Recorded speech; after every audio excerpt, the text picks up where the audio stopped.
کلکم خطا، سب خطا کرتے وخیر الخطائین التوابون، بہترین خطا کار کون ہے کہ خطا ہونے کے بعد توبہ کا کر لے گا، خطا ہونے کے بعد توبہ کا کر لے گا۔ انسان سے غلطی ہو گئی ہوگی، چاہے وہ کتنا بڑا عالم و قادر و کتب کیوں نہ ہو، غلطی ہوگی۔ انبیاء معصوم ہوتے ہیں، صحابہ محفوظ ہوتے ہیں، اس کے علاوہ کوئی یہ غلطی کے ساتھ صاف ہو ناممکن۔ غلطی ہر ایک تو ہوگی، لیکن اس کا تداؤ اور اس کا طریقہ ہمیں بتا دیا گیا کہ اگر انسان سے غلطی ہو جائے تو کیا کرے۔ تو اللہ کے رسول صلی اللہ علیہ وسلم نے بتایا کہ توبہ۔ اب انسان یہ کہتا ہے کہ میں توبہ تو بہت دنوں سے کر رہا ہوں، میری توبہ قبول نہیں ہو رہی، توبہ تو میں بہت دن سے کر رہا ہوں، بہت مانگنا اللہ سے۔ تو علامہ نووی رحمۃ اللہ علیہ بہت بڑے امام، انہوں نے فرمایا کہ ان کے لیے چند آداب، چند شرائط، ہر چیز کے کچھ نہ کچھ آداب اور کچھ شرائط ہوا کرتے ہیں۔ ایسے ہی توبہ کی قبولیت کے بھی کچھ آداب اور شرائط ہیں۔ اس میں پہلی شرط یہ ہے اقلاع عن المعصیہ۔ انسان توبہ بھی کر رہا ہے، گناہ بھی کیے جا رہا ہے، تو پہلی شرط کیا ہے؟ گناہ چھوڑ دو۔ بھائی دوائی بھی کھا رہا ہے، کھٹائی بھی کھا رہا ہے، ڈاکٹر نے منع کیا تھا کھٹائی دہی مت کھانا، دوائی بھی کھا رہا، کھٹائی بھی اور دہی بھی کھا رہا، اور پھر کہا کہ میں صحت مند ہو گئی، میری بیماری تو دور نہیں ہوگی۔ تو بیماری کیسے دور ہوگی؟ جو پرہیز لگایا اس سے بچے۔ انسان توبہ کر رہا، گناہ بھی کر رہا، تو سب سے پہلی شرط یہ ہے ان یقلع عن المعصیہ، جس معصیت کا، جس گناہ کا بار بار کوئی ارتکاب کر رہا ہے اس سے ہٹ جائے، اس کو چھوڑ دے۔ پہلی شرط یہ توبہ کی قبولیت، اور دوسری شرط یہ ہے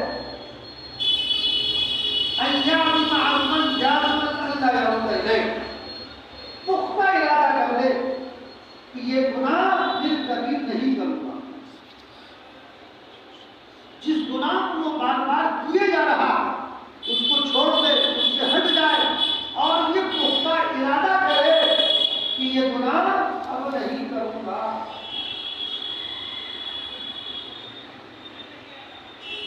اور تیسری شرط یہ ہے ان یندم علیہا، اس پر ندامت اور شرمندگی ہو کہ اللہ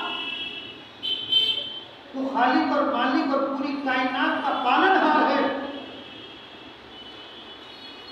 تو مجھے کروڑہا نعمتوں سے نوازتا ہے، میں پھر بھی تیری نافرمانی کر رہا ہوں۔ تو ندامت اور شرمندگی ہونی چاہیے۔ توبہ کا معنی ہی یہی ہے، التوبہ هو الندامہ۔ توبہ کا معنی ندامت، عاجزی، انکساری اللہ تبارک و تعالیٰ کے سامنے، اے اللہ مجھے ہزارہا کروڑہا نعمتوں سے نوازتا ہے، مگر میں پھر بھی تیری نافرمانی کر رہا ہوں۔ اگر توبہ ان چیزوں کا لحاظ رکھتے ہوئے کی جائے، اس معصیت سے الگ ہو جائے، پختہ ارادہ کرے کہ اس طرف، اس گناہ کی طرف پھر کبھی نہیں آؤں گا، اور ندامت اور شرمندگی ہو کہ میں ایسے مالک اور خالق اور پالنہار کی نافرمانی کر رہا ہوں جو مجھے ہزارہا نہیں بلکہ کروڑہا نعمتوں سے نوازتا ہے۔ جب ان شرائط کے ساتھ توبہ کی جائے گی اللہ تبارک و تعالیٰ کی بارگاہ میں قبول۔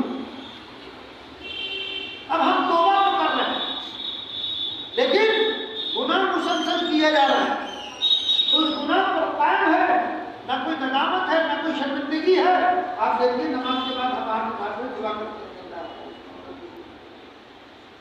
ہم نے فلاں گناہ کیا، دل کا ہی ہے، دماغ کا ہی ہے، اور زبان سے الفاظ نکل رہا ہے اس سے واقف وہ صرف اس کی بھی خبر نہیں کہ میں کیا کہہ رہا ہوں، اس لیے دماغ کہیں اور چل رہا ہے، دماغ کہیں اور ہے، نام پوچھ رہا ہے، دماغ کہیں اور ہے، تو اس پورے کو نام ہونے کی ضرورت پہلے وہ گناہ چھوڑ دو، پھر جو ہے پختہ ارادہ اور پھر ندامت۔ جگر برادر بازی کا نام آپ نے سنا، بڑے غضب کا شاعر ہے، لیکن شراب پینے کا اسٹیج پر جا کر شراب پی کر پھر شعر پڑھتا تھا،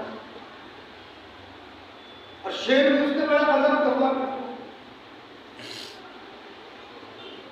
تو ایک مرتبہ ان کی ملاقات خواجہ عزیز الحسن مجذوب رحمۃ اللہ علیہ سے، وہ ڈپٹی کلکٹر، تو جگر صاحب کہنے لگے میں نے اپنی زندگی میں پہلا ڈپٹی کلکٹر دیکھا کہ ہاتھ میں تصویر، کرتا پاجامہ اور گول ٹوپی۔ ڈپٹی کلکٹر جو اس کے تو لباس الگ ہی ہوتا ہے، لیکن وہ جو ہے کرتا پاجامہ، گول ٹوپی اور ہاتھ میں تصویر کرنے کا زندگی میں پہلا ایسا ڈپٹی کلکٹر دیکھا۔ تو مذاق میں کہنے لگے کہ یہ جو کلکٹر کی جو تل ہے وہ کس نے مس کر دی؟ کہنے لگا بھائی کھانا بننے میں کچھ ہے، حضرت مولانا اشرف علی تھانوی رحمۃ اللہ علیہ ان کی خدمت میں، ان کی صحبت کی برکت سے اللہ تبارک و تعالیٰ نے اس تل کو مس کر دیا۔ کہنے لگے جگر صاحب نے کہا کہ وہ ہمیں بھی جانے کی اجازت مل سکتی ہے؟ تو خواجہ صاحب نے کہا جگر صاحب میں پہلے معلوم کروں گا اگر سے وہ اجازت دیں گے تو پھر میں آپ کو ساتھ لے چلوں گا۔ تو ٹھیک ہے۔ خواجہ صاحب کا کھانا روزانہ ہوا، حضرت سے ذکر کیا کہ جگر صاحب ہیں اور وہ آپ سے ملنا چاہتے ہیں، آنا چاہتے ہیں۔ بالکل آئیں، اگر ہم ان کو خانقاہ میں نہیں، ہم انہیں اپنے گھر پر مہمان خصوصی بنا کر رکھتے ہیں۔ اب چونکہ جگر صاحب تو شراب کے عادی تھے، انہیں تو شراب چاہیے تھی، ان کو تو شراب چاہیے تھی، جیسے حسین جو شاعر کو ہوتی حضرت خان رحمۃ اللہ علیہ سے بیٹھ تو کئی دن رہے خانقاہ میں تو گاڑی بڑھ گئی، اور جس دن حضرت سے بات ہونا تھا پورا صاف کر دیا۔ تو انہوں نے کہا بھائی یہ کیا کیا تم نے؟ کہنے لگا آپ حکیم الامت ہیں، میں مریض الامت ہوں، میں نے اپنا مرض پورا ظاہر کر دیا، آپ حکیم الامت ہیں، اب آپ تجویز کریں۔ تو جگر صاحب بھی کہتے شراب کے عادی تھے، تو شراب چاہیے۔ خیر کوئی بات نہیں، اجازت مل گئی۔ واپس جب ملاقات ہوئی سفر سے واپسی کے بعد جگر صاحب صاحب سے کہا کہ آپ کا جانا ہوا تھا، کیا میرے لیے آپ نے حضرت کے سامنے درخواست کی حاضری سے متعلق؟ چلے کہا میں نے حضرت سے ذکر کیا اور حضرت نے ان کو خانقاہ میں نہیں مہمان خصوصی بنا کر رکھا۔ تو جگر صاحب نے کہا کہ میں علماء کو تنگ نظر سمجھتا تھا، مگر آج معلوم ہوا کہ ان کے قلوب میں کتنی وسعت ہوتی۔ جگر صاحب چلے گئے، حضرت سے ملاقات ہوئی تو حضرت نے سے ہاتھ پر انہوں نے توبہ کی۔ کیا توبہ کی؟ حضرت میں شراب نہیں پیتا، دوسری کہ میں حج کر لوں، اور تیسرے میں داخل ہوں، اور چوتھی ہے میرا خاتمہ ایمان پر ہوتا۔ چار چیزوں پر حضرت کے ہاتھ پر بیٹھ۔ جگر صاحب واپس آئے، یہ بیٹھ کرنے کے بعد حضرت سے توبہ حضرت کے ہاتھ پر کی اور واپس آ گئے۔ اور ظاہر بات ہے کہ شراب چھوڑنے کا حضرت سے وعدہ کر کے آئے۔ اب ظاہر بات ہے کہ آدمی جب چھوڑے گا تو درد لگتی ہے، اور جو بیڑی پینے والے انہیں منع بھی کرتے رہا، پیتے ہیں کبھی، آج 2 پی بنا دے گی، لیکن پیتا ضرور ہے۔ تو جگر صاحب نے شراب کو چھوڑ دیا۔ ڈاکٹر نے یہ کہا کہ جگر صاحب اب آپ اس مرحلے میں پہنچ چکے ہیں، اگر آپ نے شراب کو نہیں پیا تو آپ زندہ نہیں رہ سکتے۔ تو جگر صاحب کا جواب سنیے، کیا جگر صاحب نے کہا ڈاکٹر صاحب کو جو اسپیشلسٹ تھے کہ شراب نہیں پیئیں گے تو زندہ نہیں رہ سکتے، آپ اس کنڈیشن میں پہنچ چکے ہیں. تو جگر صاحب نے کہا کہ اگر میرا انتقال اس حال میں ہو گیا کہ شراب کی بوتل میرے منہ سے لگی ہو تو کل قیامت میں خدا کا حضور سے فرما دے کہ جگر میں نے شراب کو حرام قرار دیا تھا اور تم نے اس کو پیا، فرشتوں لے جاؤ تو جہنم میں ڈال دو. اور اگر میرا انتقال اس عالم میں ہو جائے کہ میں شراب کو اسی لیے نہیں پیتا ہوں کہ اللہ اور اس کو رسول نے منع فرمایا ہے اور اسی حال میں میرا انتقال ہو جاتا ہے، تو مجھے اللہ کی ذات سے امید ہے کل قیامت میں خداوند فرمائے اے فرشتوں جگر کو لے جاؤ، انہوں نے میرے حکم کی اتباع کی خاطر اپنی جان کو قربان کر دیا، انہیں جنت میں داخل کیا. میں نہیں پیوں گا. یہ ہے پختہ ارادہ. ایازم عظمت جازمن اللہ یعبد ہے، جان چلی جائے پختہ ارادہ کر لیا تھا کہ شراب نہیں پینی ہے تو نہیں پی. 16 سال زندہ رہے. اس کے بعد کتنے سال؟ 16 سال زندہ رہے. اللہ تبارک و تعالی کی نصرت اور مدد اس بندے کے ساتھ ہوتی ہے جب وہ اس کے اندر استقامت کی کیفیت پیدا ہو جائے. کچھ بھی ہو جائے، دنیا ادھر سے ادھر ہو جائے، ہم شریعت پر قائم رہیں گے. 16 سال زندہ رہے، حج بھی کر دیا تھا، داڑھی بھی رکھ لی تھی. امید ہے انشاءاللہ خاتمہ بھی بات. تو جب اس واقعے سے بتانا یہی کہ انسان جب کسی کام کے کرنے یا نہ کرنے کا پختہ ارادہ کر لے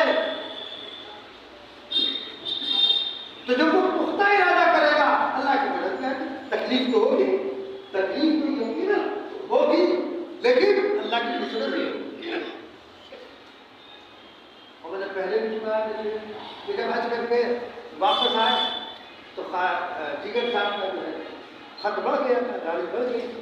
تو آئینے پر نظر جو پڑھی دیکھا تو خط بڑا ہوا تو شیر کہہ دیا شاید تو نہیں، چلو دیکھائے تماشا جگر کا، سنا ہے وہ کافر مسلمان ہو. عجیب آخر جو حالت تھی وہ بڑی اچھی رقت تاری.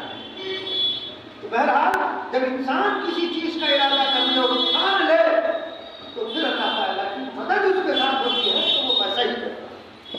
تو بہرحال بتانے کا مطلب یہ ہے اس واقعے سے کہ جیسے جگر صاحب نے ارادہ کیا کچھ بھی ہو جائے شراب نہیں پینی، کچھ بھی ہو جائے ہمیں گناہ نہیں کرنا ہے، تو پختہ ارادہ ہونا چاہیے. جب پختہ ارادہ ہوگا گناہ سے بچنے کا اللہ تبارک و تعالیٰ کی مدد شامل ہاتھ ہو جائے. ایک تو یہ اس معصیت سے الگ ہو جائے، پختہ ارادہ کر لے، اور ندامت اور شرمندگی کہ میں نے ایسے پالنہار ہے، ایسے خالق اور مالک کی نافرمانی کی جو مجھے کروڑوں نعمتوں سے سرفراز کر رہا.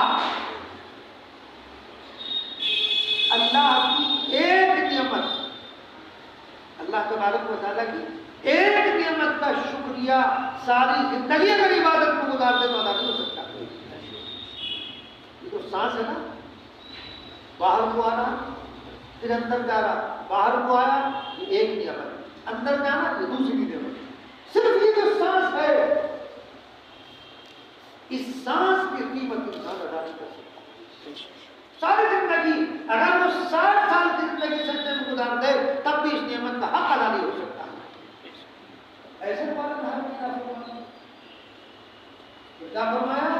تیسری شرط یہ ہے ان یندم علیہا، اس گناہ پر ندامت ہونی چاہیے کہ مجھ سے گناہ مجھے نہیں کر رہا. وہ کریم ذات کیسی ذات ہے جو مجھے اس گناہ کرنے کے باوجود نعمتوں سے سرفراز کر رہی ہے. یہ خدا تم کو تم چاہے تم نے نافرمانی کی، تمہاری کسی صلاحیت کو سلب کر دے، تمہارے ہاتھ میں خالی مل جائے، تمہاری آنکھوں سے بینائی چلی جائے، کچھ بھی کر سکتا ہے. لیکن اس آپ کی دیکھیے ایسی کریم ذات کہ اتنی نافرمانیاں کرنے کے باوجود پھر وہ نعمتوں سے نواز رہا، تو اس کا کتنا کرم ہے. لیکن بندہ نہیں مان رہا، توبہ قبول نہیں. تو توبہ ان آداب و شرائط کا لحاظ کرتے ہوئے جب توبہ کی جائے گی اللہ تبارک و تعالیٰ کی بارگاہ میں انشاءاللہ وہ توبہ ضرور قبول ہوگی. اس لیے آقا نے کیا فرمایا؟ کلکم خطاء، تمام انسان خطا کار، لیکن بہترین خطا کار کون ہے؟ کہ خطا ہونے کے بعد توبہ. انسان گناہ کرتے کرتے تھک سکتا ہے، اللہ تبارک و تعالیٰ معاف کرتے کرتے نہیں تھک سکتے. اس لیے حدیث میں ہے اگر انسان ایک دن میں 70 یا 70,000 مرتبہ بھی اگر اللہ تبارک و تعالیٰ کی بارگاہ میں گناہ کرتا اور توبہ کرتا تو اللہ پھر بھی معاف فرما دیتے ہیں. اور ایک روایت اس کی یہ بھی ہے کہ اگر انسان کے گناہ سمندر کے جھاگ کے برابر بھی ہو اور ایک مرتبہ دل کی گہرائی سے استغفر اللہ کہہ دے اللہ اس کو بھی معاف فرما دیتا. اللہ تبارک و تعالیٰ کی جو رحمت ہے وہ تو اپنے بندے کی معافی کے لیے بہانہ ڈھونڈتی ہے. رحمت حق بہانہ جو ہے اللہ کی رحمت بہانہ ڈھونڈتی ہے میرے بندے سے کوئی ایسا کام ہوگا اسے معاف کر، کوئی ایسا کام ہوگا اسے معاف کر. تو کتاب کو بڑی کریم اور بڑی رحیم کا بار ہم نے یہ واقعہ سنایا آپ کو کہ بایزید بستامی رحمۃ اللہ علیہ، بایزید بستامی رحمۃ اللہ علیہ اپنے زمانے کے بہت بڑے صوفی بھی ہیں، فقیہ بھی ہیں، عالم ہے بہترین. جب ان کا انتقال ہوا تو انتقال کے بعد کسی شخص نے خواب میں دیکھا، پوچھا ما فعل اللہ بک، اللہ نے آپ کے ساتھ کیا معاملہ کیا؟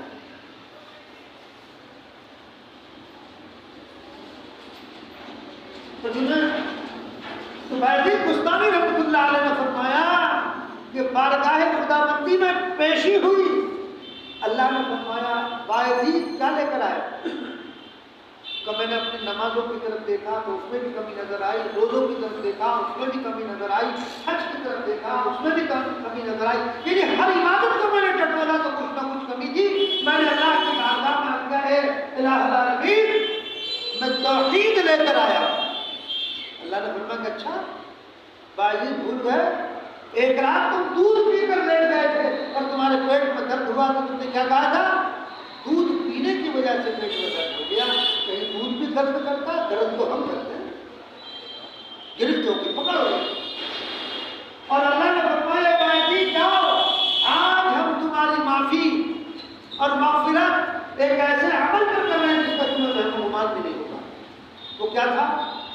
سخت سردی کا زمانہ، درمیان شب میں شیخ کی آنکھ کھلتی ہے تو ایک بلی کے بچے کو دیکھا، وہ سردی سے چھٹک رہا، ترس آیا، اٹھے اس بلی کے بچے کو پکڑا اور اپنے ساتھ بستر میں سلا دیا. تو اس بلی کے بچے نے دعا کی کہ اللہ اس بایزید نے جس طرح مجھ پر رحم کیا ہے تو بھی اس پر رحم کرنا. تو اللہ نے فرمایا اے بایزید اس بلی کے بچے نے جو تمہارے لیے دعا کی تھی آج تمہاری مغفرت اس کی وجہ سے ہو رہی ہے.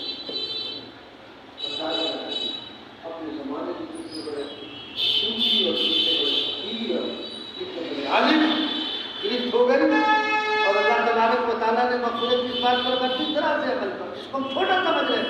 اسی لیے تو فرمایا، اسی لیے رحمت حق بہار نہیں جو ہے اللہ کے رحمت سے بہار نہیں.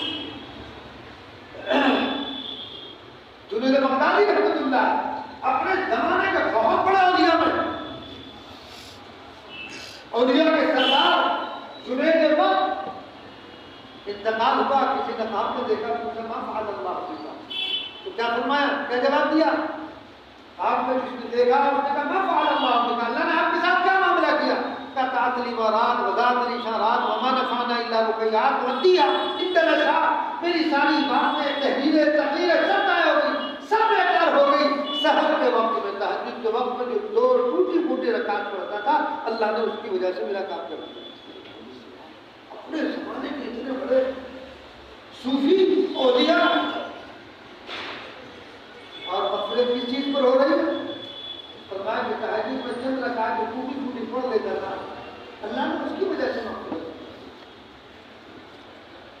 تو دوستو اللہ کی رحمت بہانے ہوتی ہے کہ میں اپنے بندے کو کیسے معاف کر دوں؟ ارے ایک باپ اگر بیٹے سے ناراض ہو جائے یا بیٹے سے ناراض ہو جائے تو باپ دیکھتا ہے کہ میرا بیٹا کب معافی مانگتا ہے، کب میرے پیر دباتا ہے، کب میرے پیروں میں آتا ہے۔ باپ تو باپ ہے، اور جیسے ہی بچے نے پیر پکڑے آنکھوں میں بچے کے آنسو دیکھے کیا کر دیتا باپ؟ معاف۔ جس رب نے اس باپ کے دل میں یہ شفقت اور رحمت ڈالی اس کی شفقتیں کتنی بڑی ہیں، کیا اس کے سامنے اگر انسان روئے اور اس کے سامنے گر گڑائے اور اس سے توبہ مانگے تو کیا وہ ذات تمہاری توبہ کو قبول نہیں کرے گی؟ تمہارے سیئات کو حسنات سے مبدل نہیں کرے گی؟ یقین ہے، لیکن شرط یہ ہے کہ دل کی گہرائیوں کے ساتھ گناہ سے بچتے ہوئے ندامت کے ساتھ جب اللہ کی بارگاہ میں اپنے دل کی گہرائی کے ساتھ ایک چیز کو رکھے گا انشاءاللہ خدا قدوس ضرور۔ اس لیے نبی کریم صلی اللہ علیہ وسلم سے فرمایا کلکم خطاء، سب انسان خطا کار ہے، لیکن بہترین خیر الخطائین التوابون، بہترین خطا کار کون ہے؟ توبہ کرنے، غلطی ہوئی توبہ کرنے، تو توبہ کرنے سے اللہ تبارک و تعالیٰ اس کے گناہوں کو محو فرما دیتے ہیں، مٹا دیتے ہیں۔ لیکن ایک چیز یاد رکھیے، توبہ کرنے سے جو گناہ معاف ہوتے ہیں وہ جس میں اللہ کی نافرمانی یعنی جو حقوق اللہ کے قبیل سے مل رہے، نماز میں کوتاہی کر دی، زکات میں کوتاہی کر دی، نہیں دی، اللہ سے معافی مانگی تو کی جائے تو معافی ہو جائے۔ لیکن اگر کسی بندے کا کوئی حق مان رکھا، جائیداد کو ہڑپ کر دیا، پیسوں کو ہڑپ کر دیا اور پھر وہ توبہ کرتا رہے، وہ معافی ہو جائے۔ صاحب حق کا حق جب تک ادا نہیں کرتے گا تب تک معافی نہیں ہوتی۔ پھر تو بڑا آسان نسخہ ہے، کسی کے بھی پیسے لو، مار لو، آ جاؤ، حقیق لو، آ جاؤ، اور اس کو پیسے نہ دو، اس نے مال تمہارے اس نے دیا، اس کے پیسوں کو ہڑپ پڑ جاؤ، تو پکڑنے کے ساتھ آسان طریقہ نہیں، یہ تو بس معاف۔ جب تک جس کا جو حق ہے وہ معاف نہیں کرے گا تب تک معافی ہونے والی نہیں۔ اللہ کے حکم میں کوئی انسان نہیں کرتا ہے وہ معافی ہو جاتی ہے، توبہ سے بندے کا حق وہ معاف نہیں ہوا کرتا ہے۔ تو بہرحال انسان گناہوں سے لبریز ہے، کوئی انسان یہ دعویٰ نہیں کر سکتا ہے کہ مجھ سے گناہ نہیں ہوتا ہے، غلطی نہیں ہوتی ہے، غلطی ہر ایک کے ساتھ ہوتی ہے۔ زیادہ اس کا بہتر طریقہ رات کو سونے سے پہلے 2 رکعت نماز صلاۃ الحاجہ پڑھا کرے یا صلاۃ التوبہ پڑھا کرے، اور صلاۃ التوبہ پڑھ کر دعا مانگے اللہ صبح سے شام تک جو گناہ مجھ سے ہو، صغیرہ ہو کبیرہ ہو، اس کو معاف فرما دیجیے۔ یہ توبہ کر کے دیکھے گا، اگر اس رات میں انتقال ہو گیا تو اللہ تبارک و تعالیٰ کے ہاں ایسا جیسا کہ حدیث میں آتا ہے کہ انسان جب توبہ کر لیتا ہے تو ایسا ہو جاتا ہے جیسا کہ بچہ جب بچہ پیدا ہوتا ہے اس سے تو اس کے دل میں تو کوئی گناہ نہیں، تو اس طرح سے صاف ستھرا ہو جاتا ہے۔ حقوق اللہ، سونے سے پہلے 2 رکعت توبہ پڑھ کے سویا کرو۔ اس رات اور یہ بھی لکھا ہوتا ہے کہ اگر اس رات میں انتقال ہو جائے تو شہادت کا درجہ مل پائے۔ تو اسی لیے اگر کسی کا کوئی حق اپنے دل میں ہے اس کو دنیا میں ادا کر دو۔ اللہ کے حقوق میں کوئی ادا ہوگا، کوئی جو ہے اللہ کے حق کو چھوڑا ہے، اس میں کسی قسم کا کوئی نقص واقع ہوا تو اس کی معافی چاہیے۔ اور اللہ تبارک و تعالیٰ کی کریم ذات کو ایسا نہیں تو معاف کرتا ہے۔ ایک بزرگ تھے، وہ تہجد میں اٹھ کر روزہ دعا مانگتے، میری اطاعت کو عبادات کو قبول کرو، امان آدمی کے خیال سے قبول نہیں۔ ایک دن ہوا 2 دن ہوا، تیسرا دن ہوا، یہی آواز قبول نہیں تو خاطب کرنے کا ہے آپ رات میں اٹھتے ہیں، تہجد میں اٹھتے ہیں، سبزیوں کی رات ہیں جہاد چھوڑ کر کے، تو قبول میں تو فائدہ کیا؟ تو حضور نے فرمایا کہ چلیے بتاؤ اس کے علاوہ کوئی جائز پناہ ہے؟ اس کے علاوہ کوئی جائز پناہ ہو تو بتا دو، اسی سے مانگ لو۔ قبول کرے یا نہ کرے ہمارا کام تو کرنے کا ہے، مانگنے کا مانگ رہے ہیں، قبول جانے کچھ ہی نہ، غیب سے آواز آتی ہے قبول ہے گرچہ گناہ میں قبول ہے، اگرچہ تمہارے اندر کوئی کمال نہیں ہے لیکن ہم نے اس کے باوجود قبول کر لیا، تم نے یہ جو کہا تو اس ذات کے علاوہ کوئی ذات ایسی ہے جہاں سے مانگا جائے، کوئی ذات بتا دو، ہمیں تمہاری یہ ادا بڑی پسند ہے، اللہ نے فرمایا قبول کر لیا۔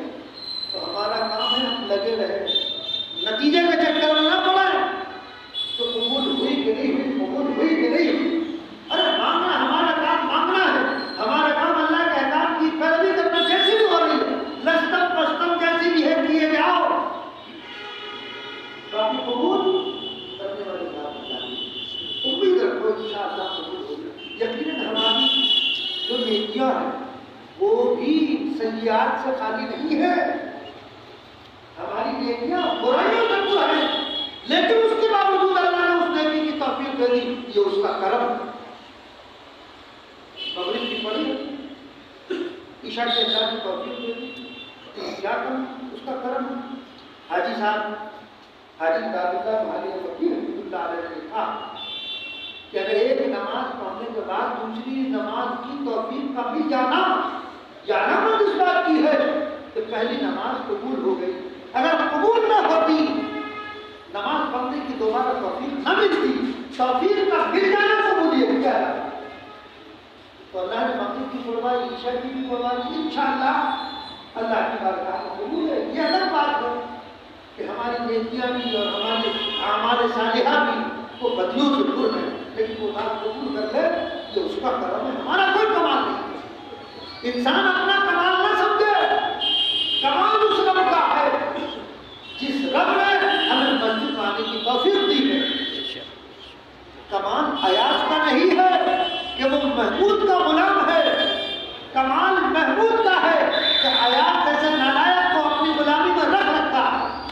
کمال ہمارا نہیں ہے، کمال اس ذات کا ہے جس نے مسجد میں آنے کی توفیق دی اور نماز ہمیں پڑھا دی، ہمارا کوئی کمال نہیں، کمال تو اس ذات کا۔ اس لیے جیسے بھی ہم سے اعمال ہوتے کرتے رہے، مانگتے رہے استقامت کے ساتھ، کوئی غلطی ہو جائے فوراً اللہ تبارک و تعالیٰ سے معافی مانگ لے، اللہ تبارک و تعالیٰ بہت زیادہ درگزر کرنے والے ہیں، ایسی ذات تو ہو ہی نہیں سکتی۔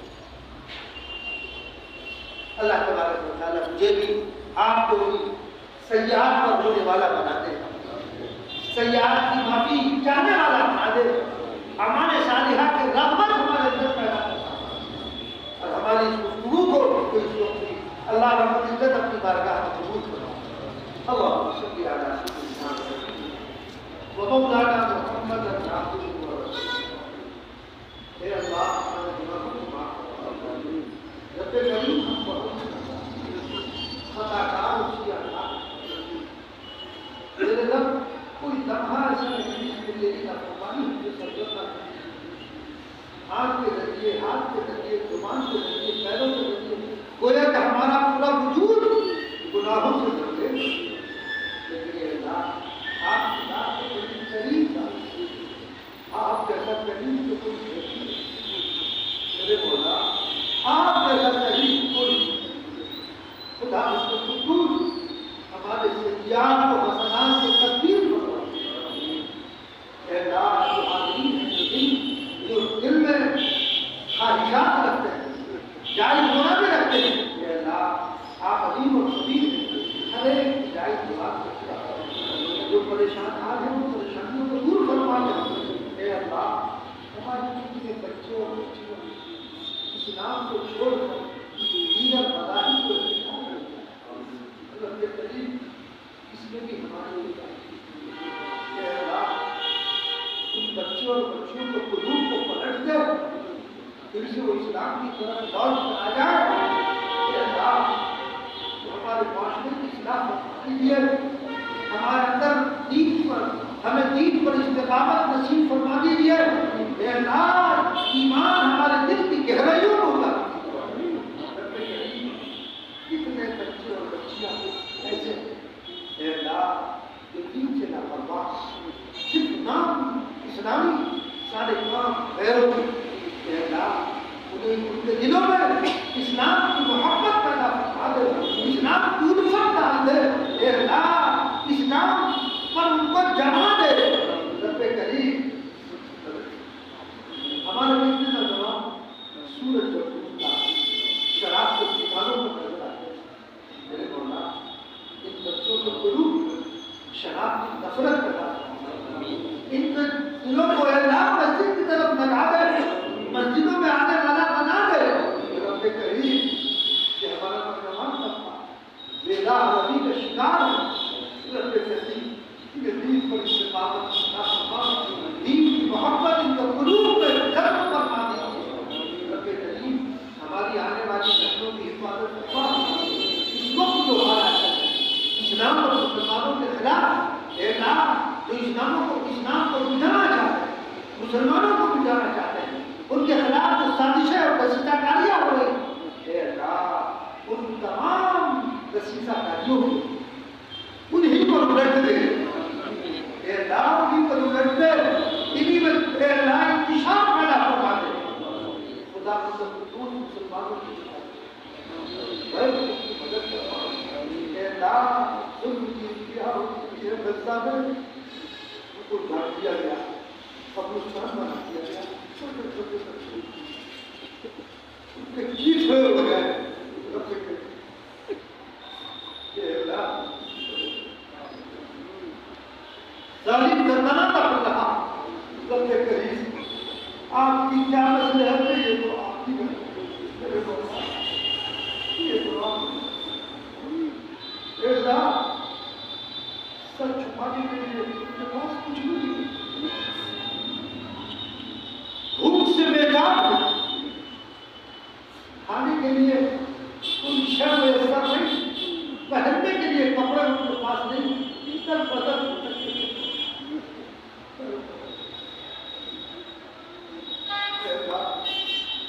آپ نے ہمیں ہر قسم کی آسائش سے مالا مال کر دیا، پہننے کے لیے کپڑے، رہنے کے لیے مکان، کھانے کے لیے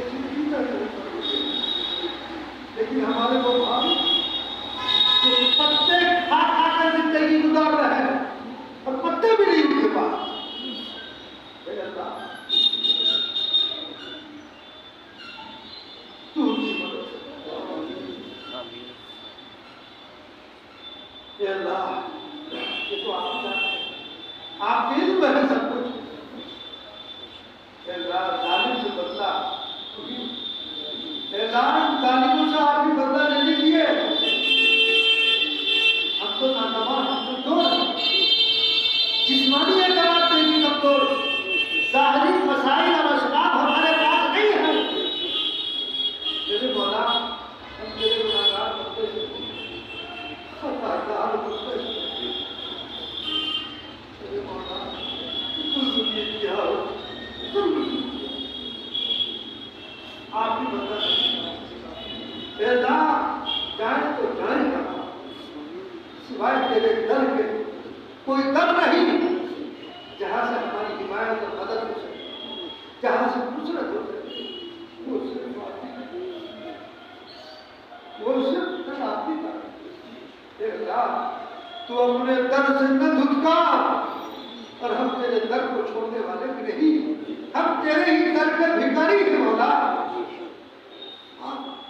اگر سے خطاؤں میں ڈوبے ہوئے، اے مولا ایک بچہ اگر کیچڑ میں لطمت ہو جاتا ہے، ماں اگر اس بچے کو دیکھ لیتی ہے کیچڑ میں سے اٹھا کر اس کو سیدھے سے لگا لیتی ہے، تو اس ماں کے دل میں محبت ڈالنے والے تو آپ ہی ہیں، آپ